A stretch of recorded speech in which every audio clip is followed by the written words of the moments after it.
नमस्कार। लगता है आप यहाँ फंस गए हैं। मैं कुछ मदद करूं? मुझे नहीं पता कि क्या हुआ है। मेरे इंजन ने काम करना बंद कर दिया है। कृपया मेरी मदद कीजिए।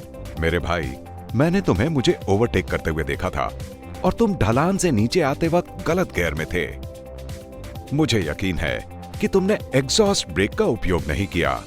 चलो देखते हैं क्या गड़बड़ हुई है। तुम्हारी गाड़ी पहले गियर के बजाय उच्चतर गियर में ढलान से नीचे जा रही थी।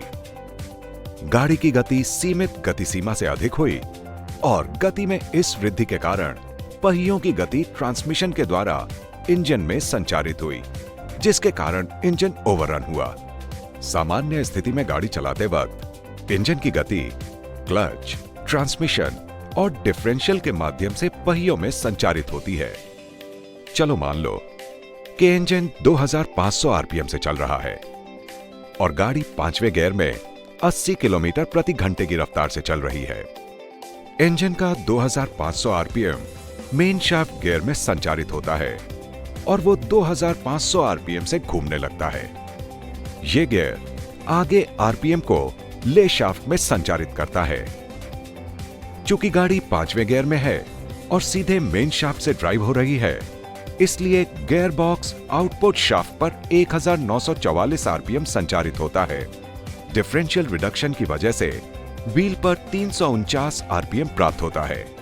गाड़ी की गति में इस वृद्धि के कारण पहियों की गति बढ़ जाती है और गति प्रवाह विरुद्ध हो जाता है। अब पहियों का 390 आरपीएम आगे आउटपुट शाफ्ट में 2172 आरपीएम में संचारित होता है और फिर इंजन पर 6072 आरपीएम, जो कि डिजाइन की हुई सीमित अधिकतम इंजन गति से ज्यादा है और इंजन ओवररन होता है। सामान्य रूप से गाड़ी चलाते वक्त इंजन की गति सीमित अधिकतम इंजन गति से अधिक नहीं बढ़ेगी, लेकिन अगर गाड़ी गलत तरीके से चलाई जाए तो इंजन गति सीमित गति से बढ़ जाती है। उदाहरण के लिए, ढलान से उतरते वक्त, यहां तक कि प्लेन रोड पर चलाते वक्त अगर एग्जॉस्ट ब्रेक या सर्विस ब्रेक का सही ढंग से उपयोग नहीं किया गया और गाड़ी की गति को गियर कम करके नियंत्रित किया गया हो तो इंजन की गति बढ़ जाती है।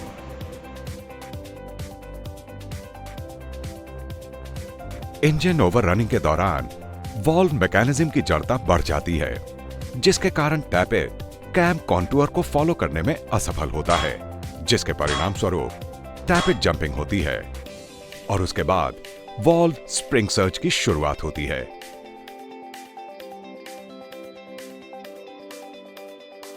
टैपेट जंपिंग और वॉल्व स्प्रिंग सर्ज के कारण इंजन वॉल्व ठीक से काम नहीं करते, जिसके कारण vibration damper, push rods, timing gears, bearing seizures क्षतिग्रस्त होते हैं और कुछ गंभीर मामलों में सिलेंडर ब्लॉक को नुकसान हो सकता है।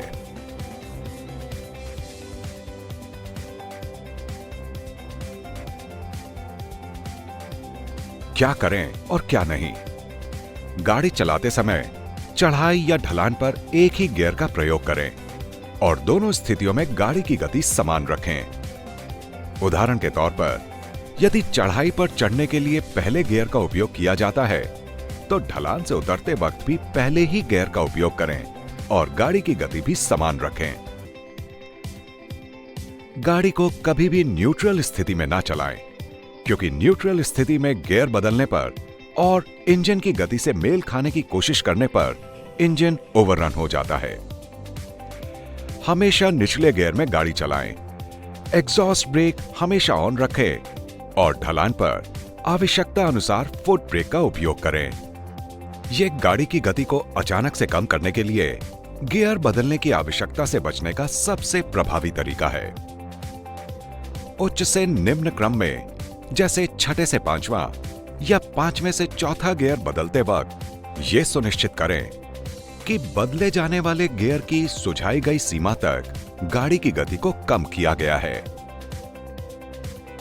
ऐसा ना करने पर गाड़ी में समस्याएं आ सकती हैं, जैसे कि इंजन ओवररनिंग से कंपोनेंट क्षतिग्रस्त हो सकते हैं, जो कि पहले दर्शाया गया है। तो हमेशा गाड़ी चलाते वक्त इन चीजों का ख्याल रखें और सुरक्षित रहें।